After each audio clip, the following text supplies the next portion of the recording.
আসসালামু আলাইকুম রহমতুল্লাহি ওবরকাতুহু। আজিয়া ওনারা সামনে একখান কুরবানির মশলা লইরে হাজির হই। ওনারা কুরবান মাসর সানুলিলতে কুরবানের নামাজ পড়ে পর্যন্ত যেদিন হাম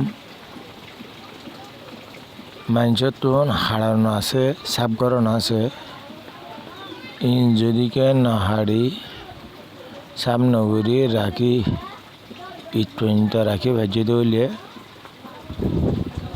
নফলিয়া কুরবানি করলে যে সোয়াব এ সোয়াবিন এ নাহাড়ি থাকি ভাজি দৌতে গেলে সোয়াবিন ভাইব এতাল্লা হারা বেগুলুন ইনশাআল্লাহ আরা নফলিয়া কুরবানির সোয়াব লেবেলা বলিয়ারে আরা ইনশাআল্লাহ নাহাড়িয়ারে তাকিয়ম চেষ্টা করছুম কোশিশ করছুম। আসসালামু আলাইকুম ওয়া রাহমাতুল্লাহি ওয়া বারাকাতুহু। ঈদ মুবারক।